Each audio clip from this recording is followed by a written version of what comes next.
আমি আসলে eagerly wait করি যে আমাকে নিয়ে চ্যালেঞ্জিং কেউ কাজ করুক, আমি আমার ক্যারেক্টারটা যেন ভাঙতে পারি। আমাকে সুন্দর একটা অ্যাওয়ার্ড পেলাম, অ্যাওয়ার্ড আসলে কাজের দায়িত্বটা বাড়িয়ে দেয়, সব কিছু মিলে খুব ভালো লেগেছে। আমার আর ভাবনার ফ্রেন্ডশিপটা আসলে অনেক বেশি স্ট্রং, মানে আমাদেরকে মানুষটা অন স্ক্রিনে দেখে না, বাট ও আসলে নাচের মেয়ে, আমিও নাচের মেয়ে, আমরা ছোটোবেলা থেকে একই সাথে নাচ করি, আমাদের ক্যারিয়ারের শুরুটাও একই সাথে। আমাদের খুব মেমোরেবল একটা শো আছে নীলাঞ্জনা পল্লীর, যেখানে আমি আর ভাবনা রেগুলার, মানে প্রত্যেক বছর আসলে পয়লা বৈশাখের একটা শো হতো, ওই শোটা আমরা সবাই করতাম, আমি অপূর্ব ভাইয়া, নিশো ভাইয়া, ভাবনা। ওই প্রোগ্রামগুলো ঘিরে প্লাস হচ্ছে আমরা বিভিন্ন জায়গায় বিভিন্ন দেশের বাইরে আসলে ডান্স কম্পিটিশনে যেতাম, তখন ভাবনার সাথে আমার একসাথে যাওয়া হতো। ভাবনার সাথে আমার আন্ডারস্ট্যান্ডিংটা আসলে অন্যরকম, মানে আমরা একদম চাইল্ডহুড ফ্রেন্ড আসলে। বাট হ্যাঁ, আমি যতটুকু বিলিভ করি যে মিডিয়াতে কেউ কারো ফ্রেন্ড না।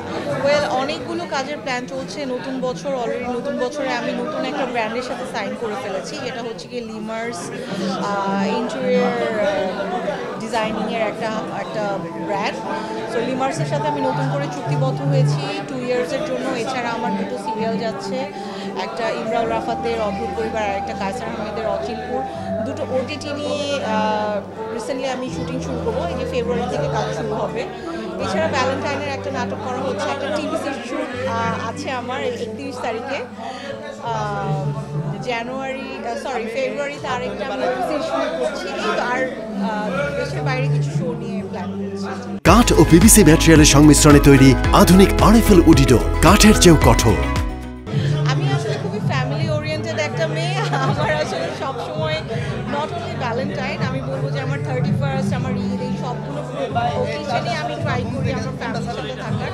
এবারও অন্যবারের মতো কিছু না, এবারও আমার বাসায় থেকে আমি তো আসলে স্ট্যাবলিশড হয়ে গিয়েছে, আমার স্ট্যাবলিশমেন্ট হওয়ার আর কিছু নেই। ক্যারেক্টার ভাঙতে আসলে সব অভিনেত্রীরাই চায়, আমিও তার ব্যতিক্রম কেউ না। বাট আমার কাছে যেটা মনে হয় যে ডিরেক্টরসরা হয় কি এক প্যাটার্নে কাজ করতে থাকলে ডিরেক্টরসরা আসলে চ্যালেঞ্জটা নিতে একটু ভয় পায়, আর আমার লুকসের সাথে আসলে আমি মনে হয় না যে অনেক বেশি ক্যারেক্টার ভাঙতে আমার ডিরেক্টরসরা কমফোর্টেবল ফিল করে, কারণ ঘুরে ফিরে আমাকে ওই একই গ্ল্যামারাস লাগে, একই। বাট আমি আসলে ইগারলি ওয়েট করি যে আমাকে নিয়ে চ্যালেঞ্জিং কেউ কাজ করুক, আমি আমার ক্যারেক্টারটা যেন ভাঙতে পারি, আমাকে দেখতে যেন একদম সব থেকে ডিফারেন্ট কিছু লাগে।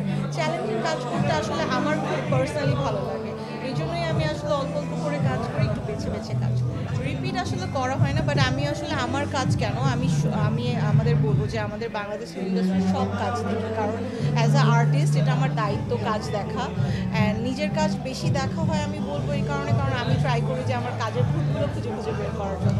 আসলে আমাদের মানুষ খুব কম, তো আমাদের ভুলটা ধরিয়ে দেওয়ার, তাই নিজের ভুলটা আসলে নিজেরই খুঁজে বের করতে হয়।